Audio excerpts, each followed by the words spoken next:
Est-il possible de créer un business à plusieurs millions de dollars tout en gardant une vie équilibrée, un mariage heureux, avoir des super business friends et une équipe soudée? Eh bah oui, c'est possible, mais vous allez voir, ça ne s'est pas fait en une journée. Voici le fabuleux destin d'Amy Porterfield.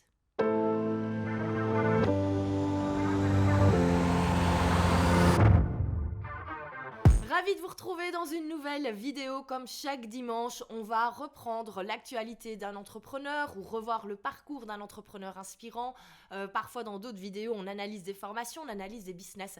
Bref, si comme moi, vous êtes passionné par le monde de l'entrepreneuriat en ligne, mais je ne peux que vous conseiller de cliquer sur le petit bouton s'abonner, comme cela vous ne raterez rien. Si c'est la première vidéo que vous voyez, c'est la première fois que vous me voyez, eh ben enchantée, moi je m'appelle Valentine, je suis entrepreneur, j'ai créé plusieurs business en ligne, c'est vraiment quelque chose qui me passionne. Si c'est un sujet qui vous intéresse, je ne peux que vous inviter à également vous inscrire à ma newsletter parce que chaque dimanche matin, je vous partage les coulisses de mes business, je vous explique comment je fais avancer tout ça, les choix qui sont faits, ce qui fonctionne, ce qui ne fonctionne pas également. Et puis j'ai également un podcast, The Valentine Show, où je vous donne plein de conseils business et également on va dans les coulisses de mes différents business, je vous partage l'avancée, ce qui ne fonctionne pas. Bref, tout ce dont vous avez besoin pour vous motiver chaque dimanche, pour également créer le business dont vous rêvez. Si vous ne voulez rien rater, c'est dans la description de cette vidéo. Revenons aujourd'hui au sujet du jour, Amy Porterfield.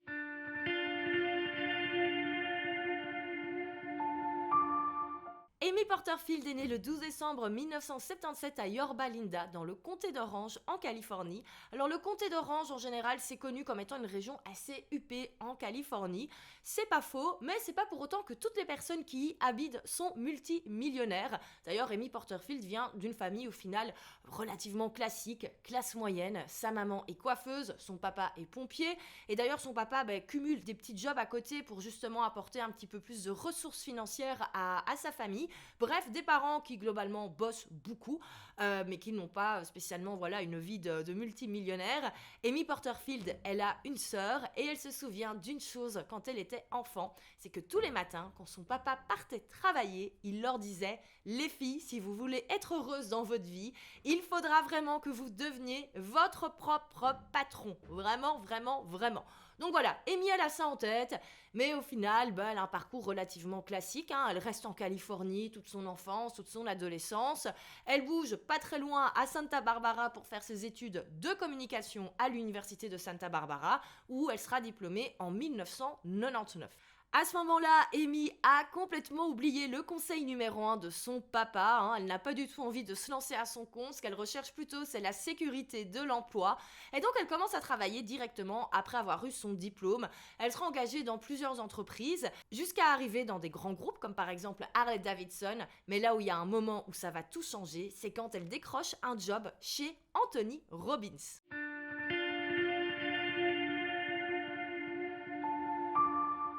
Si vous connaissez pas Anthony Robbins, c'est un coach, c'est la star des coachs, c'est vraiment le coach numéro 1 dans le monde. Il y a un reportage génial sur Netflix qui d'ailleurs montre les coulisses d'une de ses conférences. Vraiment, je vous invite à le voir parce que c'est une machine incroyable.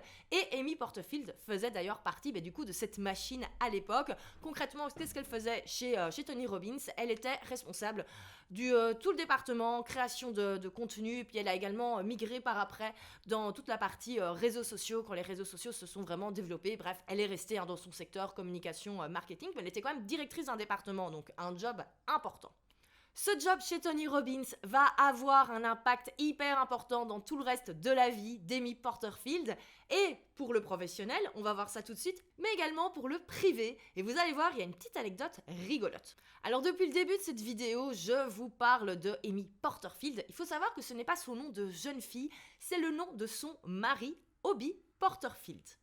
Comment se sont-ils rencontrés? Petite anecdote assez rigolote. Quand Amy Porterfield arrive chez Tony Robbins en 2003, elle devient relativement pote avec la directrice des ressources humaines qui est Tracy Porterfield. Et là, vous allez vous dire, Porterfield, est-ce que ce serait pas la sœur ou une cousine de Obi? Eh ben non, pas du tout, parce qu'en fait, Tracy, c'est la femme d'Obi à la base. C'était sa première femme. D'ailleurs, ils ont même un enfant ensemble, Kate. Et donc voilà, au final, Amy, elle devient pote avec Tracy, voilà, hein, copine de travail, petite pause café, etc. Et dans le bureau de Tracy, ben, il y a forcément des photos de famille, hein, très, très, très à l'américaine. Et Amy dit plusieurs fois en rigolant qu'elle trouve quand même que son mari est vachement sympa, vachement canon. Bref, elle a de la chance, hein. Alors, le but n'était pas de lui voler son mari, loin de là, mais donc bref. Amy, elle se dit qu'elle a de la chance, sa pote Tracy, d'être mariée avec Obi Porterfield, qui a quand même l'air d'être le mari idéal. Ce que ne sait pas Amy, c'est qu'en fait ce mariage qui a l'air parfait de l'extérieur bat de l'aile. D'ailleurs, ils finissent par divorcer. Et donc, Tracy, tout simplement, introduit sa pote Amy à son très jeune, récent ex-mari. Et au final, ça match. Au final, ça match. 2009, Amy devient la deuxième Madame Porterfield. Elle devient officiellement Amy Porterfield et également la belle-mère de Cade, étant donné qu'ils se sont mariés en 2009 sur une petite plage de Californie. Et pour la petite histoire, sachez qu'ils sont encore tous super potes. Donc voilà, on a un second mariage hyper réussi. Et donc en 2009, tout va bien dans la vie privée d'Amy, hein, voilà, jeune mariée, ça roule, tout va bien. Par contre, ça commence à être un petit peu plus compliqué au niveau du boulot, parce que oui, Amy, elle a un super taf chez Tony Robbins, hein, globalement, ça lui plaît, mais ça devient un petit peu plus compliqué. Bon, déjà, elle est constamment à gauche, à droite, à travers le monde, parce qu'Anthony Robbins, c'est beaucoup de conférences, et donc elle se retrouve un jour à Londres, un jour à Sydney. En plus, elle n'a pas forcément l'occasion de voyager, de faire la touriste, vu qu'elle est toute la journée dans les centres de conférences où Tony donne ses conférences. Donc voilà, tout ça devient un petit peu compliqué et surtout, elle se rend compte qu'elle bosse, mais elle bosse pas au final pour ses rêves à elle, elle bosse pour construire le rêve de Tony Robbins. Et donc tout ça commence à devenir super compliqué et un jour, elle décide de quitter ce super poste pour se lancer à son compte. Et là, on est à la fin de l'année 2009 et Amy se lance en tant que consultante en communication et marketing digital.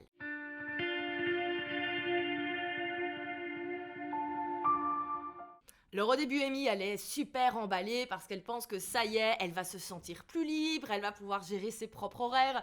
Bon, je pense que toute personne qui a déjà fait de la consultance ou qui a déjà bossé en prestataire de service pour d'autres personnes le savent bien, ce n'est pas au final une vraie liberté. On continue de bosser pour d'autres personnes, même si on a le statut d'indépendant. Et ça, Amy s'en rend très vite compte parce que ouais, ça y est, elle a plus un patron, mais par contre, elle a 8 à 10 clients qui sont parfois un petit peu bossy. Et il y a un moment où ça va être la goutte d'eau qui va faire déborder le vase. On est en 2011, Amy, elle sort d'un avion parce qu'elle avait été assister à une conférence sur le marketing. Et elle est à peine sortie de l'avion, elle est en train d'attendre sa valise, qu'elle a un client qui l'appelle et qui lui hurle dessus parce que le webinaire qu'il avait fait le matin en suivant ses conseils n'avait donné pas les résultats qu'il espérait en termes de vente. Alors ça peut arriver qu'une campagne ne fonctionne pas, mais il est tellement infect avec elle qu'elle dit « Ok, c'est bon, j'ai pas signé pour ça, c'est pas ça ma vie, c'est pas ça que je veux. » Et donc elle décide de tout simplement arrêter la consultance. Elle dit au revoir à tous ses clients et elle se décide à se lancer à son compte à 100%, à créer son propre business en ligne. Alors Amy, elle a un plan très simple, elle a vu que tout ce qui était formation en ligne, ça se vendait sur le web, en plus elle a quand même toutes ses compétences en marketing, en vente en ligne, donc elle se dit c'est ça que je veux faire, donc à partir de maintenant, c'est moi la seule aux commandes, c'est moi la boss, Amy Porterfield, je vais créer des produits Amy Porterfield et je vais vendre du Amy Porterfield. Et donc elle lance très rapidement son premier cours en ligne qui a pour sujet le fait de lancer un livre et de le vendre grâce aux réseaux sociaux. Et là, vous vous dites peut-être que Amy, forcément, elle a dû faire un carton dès son premier lancement, que ça y est, la machine était lancée. Pas du tout. Ce premier lancement a été un flop. Elle a vendu un cours à $267 après avoir bossé bien sûr pendant des semaines et des semaines et des semaines et des semaines. Donc on imagine bien la déception et vraiment retenez ça. Sachez que même Amy Porterfield, son premier lancement a été un flop et il lui est arrivé plein de fois aussi d'avoir des choses qui ont moins bien fonctionné tout au long de sa carrière. C'est normal, c'est ça le vrai business. C'est pas toujours des success stories dès le premier essai. Alors est-ce que Amy, elle le vit bien, cet échec ? Mais bien sûr que non. Amy, elle est comme nous, elle est humaine. Et donc en fait, le lendemain, elle n'arrive même pas à se lever. Elle a passé une semaine à déprimer chez elle en pyjama. Et c'est au bout d'une semaine que Obi lui a dit « Écoute, tu sais quoi, t'es capable. Let's make it happen. » Et là, Amy se dit que ouais, elle va le faire, elle va y arriver, elle reprend tout à zéro, elle essaye de comprendre pourquoi ça n'a pas fonctionné et elle se rend compte, règle de base, qu'elle a tout simplement créé un produit que son audience ne voulait pas acheter. Et ouais, règle de base, encore une fois. Alors du coup, Amy, elle décide de lancer un nouveau cours où là, cette fois-ci, elle lance quelque chose que son public a envie d'acheter, à savoir tout simplement ses connaissances en web marketing. Et elle lance le cours en ligne Facebook Profit Lab et ça a été un succès. Paf, lancement 30 000 $, paf, paf, paf, paf, la machine est lancée. Donc Amy, elle termine l'année 2012 sur un succès, ça y est, elle est dans les bonnes vibes et elle lance du coup début 2013 son podcast Online Marketing Made Easy que peut-être que vous écoutez chaque semaine étant donné que son podcast est toujours là. Plus de 500 épisodes ont été publiés depuis, ça fait plus de 10 ans donc qu'elle a son podcast, c'est assez incroyable.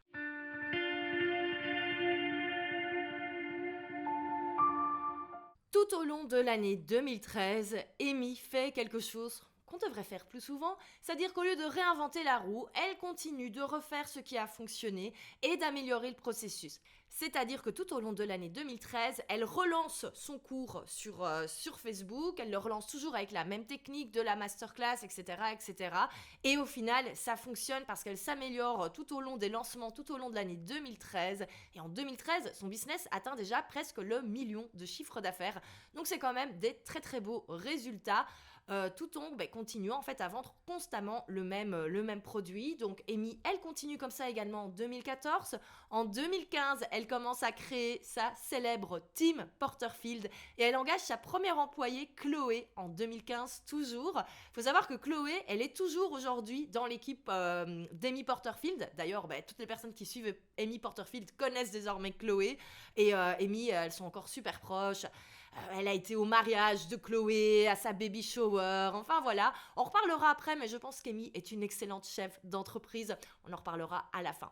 Alors, la success stories, elle continue, encore une fois. Amy, tout simplement, elle bosse, mois après mois, elle continue de se développer. Elle continue de poster son épisode de podcast chaque semaine et elle lance des nouveaux cours. Donc, tout au long de 2015-2016, elle lance les cours Course Tat Convert et Webinar Tat Convert.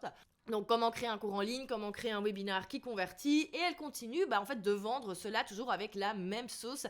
D'ailleurs quand on regarde une capture d'écran du site internet d'Amy Porterfield il y a 10 ans, on le voit, alors certes le design est plus que passé, mais en termes marketing, elle est toujours sur les mêmes bases. Elle a son podcast, elle a un appel à l'action, un lead magnet vers sa newsletter et elle a un webinaire qui tourne en automatique pour vendre une formation. Donc globalement, elle est restée sur les mêmes bases et aujourd'hui, elle est toujours sur les mêmes bases, comme quoi ça sert à rien de réinventer la roue. Ayez juste un très bon contenu natif, une super masterclass en evergreen, un cours en ligne que votre audience veut acheter et voilà, votre business, il va se développer. C'est impossible que ça ne fonctionne pas au bout d'un moment.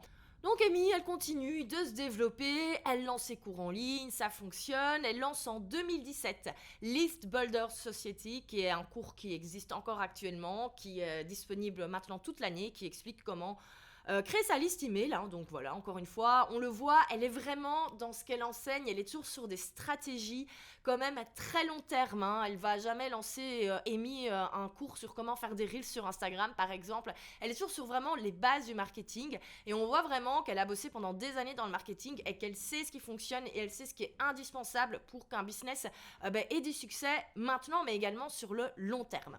Alors en 2019, Amy, elle va faire quand même un truc super intelligent parce qu'elle est déjà super connue dans le monde des formations en ligne, dans le monde du business en ligne, mais c'est vrai qu'il lui manque un truc, c'est vraiment son offre signature, parce qu'elle a plein de petits cours un petit peu comme ça à gauche à droite, et ça se vend, ça fonctionne, mais elle décide de fusionner son cours sur la création de cours en ligne et son cours sur le webinar pour créer la Digital Course Academy, qu'elle lance pour la première fois en 2019, et là, elle fait tout exploser. Ça a été la folie quand elle a lancé ça. Tout le monde voulait acheter ce cours-là parce que c'était clairement le cours le plus complet sur la création et le lancement de formations en ligne. C'est vraiment avec ce cours que Amy, ça y est, elle se positionne comme la number one, la leader dans la création de formations en ligne. D'ailleurs, en 2019, c'est également là qu'elle décroche un article dans Forbes, un vrai article, hein. Elle n'a pas payé pour être dedans comme 95% des pignoufs du web qui mettent le logo Forbes sur leur site internet. Non, non, Forbes s'est vraiment intéressé à sa success stories et elle a eu droit à un vrai article. Donc on est toujours en 2019. 2019, c'est vraiment son année, hein. Et elle conclut tout ça en octobre avec son séminaire live The Entrepreneur Experience, qui a été un séminaire auquel j'ai eu la chance d'assister. C'était trop bien, ça a été 2 jours super inspirants, il y avait des guests inspirants, elle avait ramené tous ses potes. Bref, un truc de fou. Et pour la petite histoire, moi, c'est à ce moment-là que j'ai décidé d'arrêter complètement la consultance et le freelancing. Et j'ai beaucoup aimé voir dans son parcours qu'elle aussi, à un moment, elle avait décidé d'arrêter de bosser pour le business des autres et de se lancer à 100% sur son business en ligne. Et voilà, je trouve ça rigolo de me dire que, en fait, moi, j'ai fait le même choix lors de son séminaire. Comme quoi, il n'y a rien à faire. Elle se définit pas en tant que coach, mais elle a vraiment un leadership qui est en elle. Et c'est quelque chose de naturel où elle va pousser les gens à vraiment à aller plus loin et à se motiver et à faire des choix qui font peur, mais qui sont gagnants. Alors on arrive en 2020, hein, forcément, pandémie mondiale.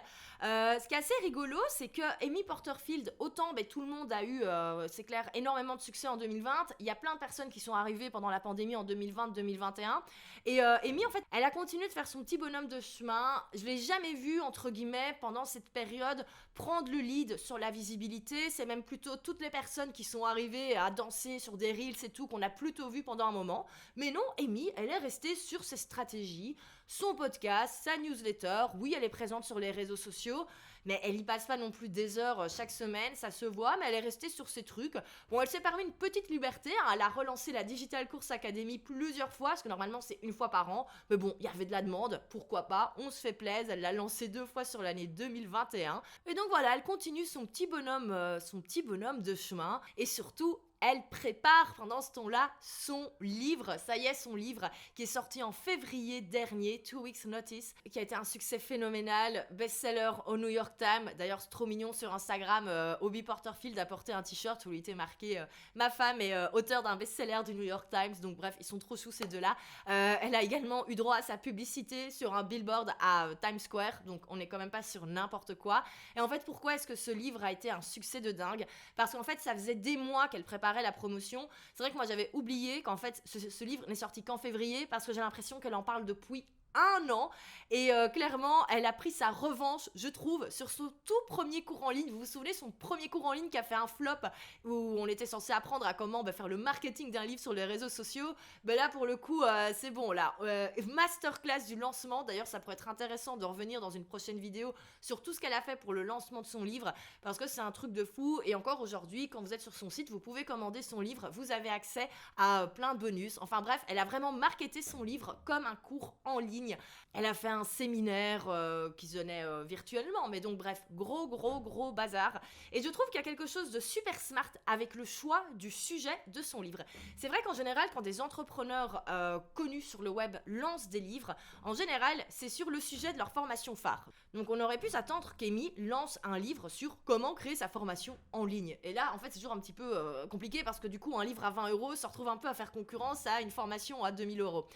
Eh ben non, Amy, elle a été beaucoup plus smart que ça, étant donné qu'elle a créé un livre pour son audience au tout début du trajet de l'entrepreneuriat, étant donné que 2 Weeks Notice, ça nous apprend simplement à démissionner de notre job 9 to 5, ça nous apprend réellement à se lancer en tant que freelance au départ, avant même de se lancer dans le monde du business en ligne. Et donc on le voit, elle va vraiment chercher les futurs entrepreneurs à la racine, parce que c'est vrai qu'en général, c'est le parcours classique, hein. D'abord on est salarié, on se lance ensuite à son compte comme freelance, consultant, etc. Et après on se lance comme entrepreneur. Et donc on le voit, au lieu de créer des offres pour, entre guillemets, l'après, ok, qu'est-ce que tu as fait après ton cours en ligne, en fait, elle va chercher les gens avant avec une offre à 20€, et je trouve ça juste super intelligent, parce que c'est clair que la personne qui, imaginons, cette année, va démissionner après avoir lu le livre d'Amy Porterfield, le jour, dans 2 ans, dans 3 ans, où il voudra lancer un cours en ligne, il achètera d'office la Digital Course Academy, parce qu'il se souviendra que tout ça à la base c'est grâce à Amy. Donc vraiment, choix de livre super intelligent. Et donc elle est actuellement toujours en pleine promotion de son livre. En septembre, il y aura très certainement encore une fois le nouveau lancement de la Digital Course Academy. Et pendant ce temps-là, elle a d'autres cours qui sont dispo sur son site toute l'année, notamment sa formation sur la création de listes email. mail et elle a également un cours qui explique tout ce qui est process, etc.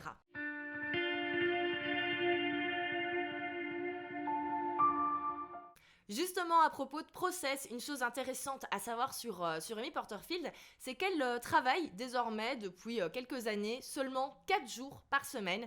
Et c'est un régime qu'elle a mis dans toute sa société. C'est-à-dire que tous ses employés travaillent également 4 jours par semaine. Ils ont tous un week-end de 3 jours parce qu'elle considère que c'est réellement le rythme parfait pour garder un équilibre sain entre le travail et entre sa vie privée. On sent que c'est vraiment quelque chose qui est hyper important pour Amy. Et je vous disais, je pense que c'est une excellente chef d'entreprise.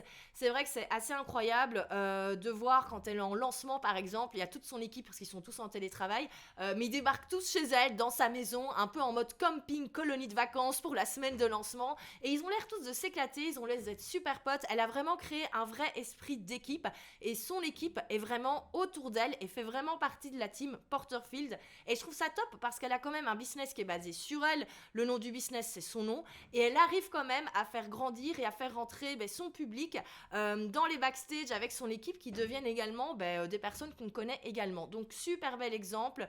Alors également, je trouve ça intéressant de le dire, faut savoir qu'Amy fait partie des rares employeurs aux États-Unis qui offrent de très beaux avantages à ses employés. Encore une fois, on sent que c'est important, équilibre vie privée, vie pro, et également pour ses employés. Donc ses employés ont vraiment pas mal d'avantages. Je me souviens la dernière fois qu'elle avait recruté, j'avais halluciné en voyant tous les avantages et le package salarial qu'avaient ses employés. C'est vraiment très très rare aux États-Unis. Ils avaient un très bon nombre de congés payés, ils avaient congé le jour de leur anniversaire, une très belle assurance maladie, bref, des choses qui sont pas forcément acquises aux États-Unis. Et donc voilà, je trouve que c'est important de le montrer. On voit que vraiment elle investit également dans le bien-être de son équipe, et ce n'est pas pour rien que du coup certains membres de son équipe sont là depuis le début et continuent d'être là avec elle. Alors, petit update sur sa vie de tous les jours. On l'a vu, c'est important pour elle, cet équilibre vie privée, vie pro. Et effectivement, actuellement, on a l'impression qu'elle vit un peu sa best life, Amy Porterfield, et qu'elle est arrivée un petit peu, je vais pas dire à cette balance parfaite parce que c'est jamais parfait, mais de l'extérieur, tout a l'air de bien aller. Elle est toujours mariée avec Obi. Ils ont déménagé désormais, ils habitent à Nashville. Alors, pour le petit gossip, vous allez peut-être remarquer au fur et à mesure des vidéos qu'énormément d'entrepreneurs du web déménagent au Texas. C'est tout simplement parce que le taux d'imposition au Texas est très intéressant pour les business en ligne. Voilà, c'est le même taux d'imposition qu'à Dubaï, donc voilà. Donc voilà pourquoi les Californiens bougent de Californie pour aller au Texas. Bon, voilà, ils font ce qu'ils veulent. Entre-temps, Obi a pris sa retraite et il soutient sa femme à fond. Lui, il est pas du tout présent sur les réseaux sociaux, mais de temps en temps, il fait des petites apparitions sur l'Instagram d'Amy. Ils ont un chien trop mignon qui s'appelle Scoot. Je vais vous mettre plein de photos parce que franchement, c'est trop mignon. Le fils d'Obi, Cade, qui s'entend toujours très très bien avec Amy, est désormais reparti lui en Californie pour faire ses études. Donc voilà, ils vivent un petit peu à deux leur best life. Ils ont également plein de potes. Amy, elle est super copine avec Jasmine Star, avec Jenna Kutcher, également avec Stu McLaren. C'est vraiment une bande d'entrepreneurs qui ont énormément de succès, mais qui avec les années continuent de se soutenir. On le voit, ils sont toujours là l'un pour l'autre. C'est assez sympa à voir également de l'extérieur. Donc globalement, tout a l'air de bien aller pour l'instant dans la vie d'Amy Porterfield. On ne peut que lui souhaiter que ça continue comme ça, et surtout je trouve que c'est un exemple hyper inspirant, et on va d'ailleurs voir pour clôturer cette vidéo quelles sont les 3 choses qui font que Amy a pu créer ce fabuleux destin.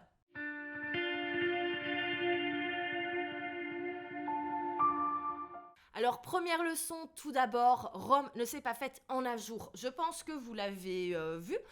Amy, tout s'est pas fait en 2 secondes, elle a pas eu dès le début un succès phénoménal, et je trouve que c'est hyper important de le mentionner, de le dire, parce que c'est vrai qu'on a souvent dans le monde du business en ligne des réussites très rapides, des success stories très rapides, des gains d'argent assez importants très rapidement, et je pense que c'est important de montrer que c'est pas la norme, ce n'est pas tout le monde, et on n'est pas obligé d'avoir dès ces 2 premières années d'activité des lancements à 1 million pour ça y est sur le long terme réussir, et surtout pour être heureux, parce que je pense sincèrement qu'actuellement si Amy avait un business qui gagnait un petit peu moins d'argent, elle serait quand même très heureuse. Enfin bon bref, je m'écarte, mais donc on le voit, elle a pris le temps de faire les choses. Il y avait une ambition dès le départ qui était là, mais elle a pris le temps de construire les choses, elle a pris le temps d'essayer, de refaire, de répéter, et c'est ça qui fait que ça a fonctionné. Et oubliez pas aussi que Amy, avant de se lancer, elle a quand même été employée pendant 10 ans. Ça aussi, c'est hyper rare dans le monde du business en ligne. Souvent, on a un petit peu des personnes comme ça qui font 2 ans comme ça dans le monde corporate et puis qui très vite se lancent. Ben non, Amy, elle a pris beaucoup plus de temps. Donc, on le voit, très belle success stories, mais qui s'étale et qui se construit tout au long des dernières années. Et voilà, c'est normal. En même temps, c'est ça, en fait, la vraie norme business qu'on devrait avoir en tête. Deuxième leçon à retenir d'Amy Porterfield, c'est de penser sur le long terme et penser aux résultats sur le long terme. Amy, elle ne s'est jamais jetée sur les tendances. Je vous le disais pendant le confinement, quand tout le monde était en train de faire un peu le zouave comme ça avec les reels, non, Amy, elle est restée dans son truc. En même temps, c'est vrai qu'elle n'a pas la personnalité pour danser sur des reels et tout. Elle le fait de temps en temps, mais c'est pas son truc. Et donc, elle a eu raison. Elle reste en fait sur ses stratégies qui fonctionnent sur le long terme. Elle a vraiment, au final, des stratégies marketing qu'on utilise depuis des années et qui continuent de fonctionner. Elle a sa liste email, elle a son podcast. Oui, elle est présente sur les réseaux sociaux, mais c'est pas là qu'elle met toute son énergie. Elle a des offres que son public veut acheter. Elle a sa technique de lancement avec les masterclass. Et voilà. Et c'est des choses qui se construisent sur le long terme. Et c'est clair qu'un podcast, mais ça prend du temps pour être un petit peu connu et donner un maximum de résultats. On a moins les chiffres qui gonflent notre ego, comme avec un Reels qui tout d'un coup va décoller. Mais sur le long terme, ça n'a aucun impact. Et je pense sincèrement que si après toutes ces années, Amy est là et continue de faire des lancements à succès et continue d'avoir une entreprise qui grandit, ben c'est tout simplement parce qu'elle a misé sur des stratégies qui étaient efficaces sur le long terme. Et ça, c'est hyper important. Et ce que je veux encore vous le répéter, arrêtez de passer des heures sur les réseaux sociaux à créer du contenu qui expire au bout de 24 heures. Passez du temps sur votre contenu natif, comme un podcast ou comme des vidéos ici sur YouTube. Troisième leçon, c'est de faire attention à son équilibre vie privée, vie pro, et pour soi et également pour les personnes avec qui on travaille. C'est clairement quelque chose qui a drivé les décisions d'Amy tout au long de sa carrière et tout au long du développement de sa business. Je me souviens, en octobre 2019, quand j'étais à sa conférence, elle nous avait raconté une petite anecdote. C'était vraiment le moment où là, pour le coup, elle explosait et clairement, c'était avant qu'elle arrive au régime des 4 jours par semaine. Je pense qu'elle bossait beaucoup plus. Et clairement, c'était OK, ça a été OK avec son mari en mode, bon, là, on est sur une année où on va taffer, on va y aller. C'est le moment où on peut rien lâcher entre guillemets pour arriver à nos objectifs et c'est ok d'avoir des périodes un peu plus rush.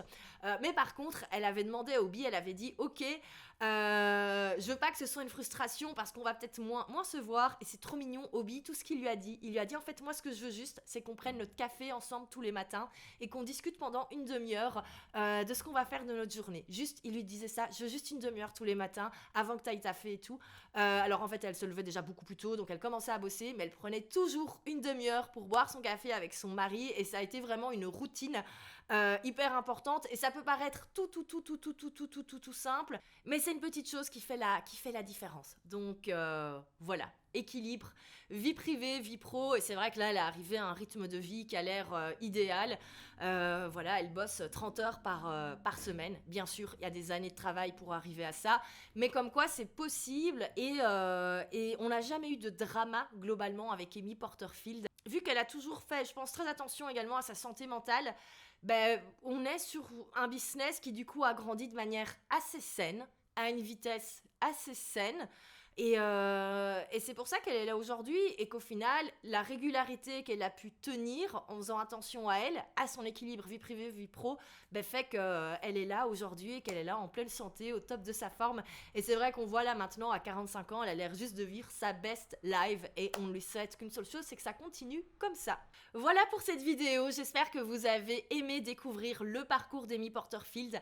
Alors moi, je dois dire, j'ai adoré faire mes recherches pour cette vidéo. C'est vrai que je la connaissais pas au final si bien que ça, en tout cas pas ses débuts. Moi j'ai découvert en 2018 et je ne savais absolument pas par quoi elle était passée auparavant et en fait je l'aime encore plus depuis que j'ai découvert toutes les choses qui lui étaient arrivées entre guillemets, enfin depuis que j'ai découvert son parcours et vraiment le fait qu'elle a pris le temps de bien faire les choses, je trouve ça très inspirant. Alors c'est vrai qu'on n'est pas rentré vraiment dans le cœur de son business, on a vu son parcours, on n'a pas analysé son business en profondeur comme j'ai pu le faire dans d'autres vidéos, donc si c'est quelque chose qui vous intéresse, qu'on parle un jour vraiment du business Amy Porterfield, qu'on parle des différentes offres, de son écosystème, etc.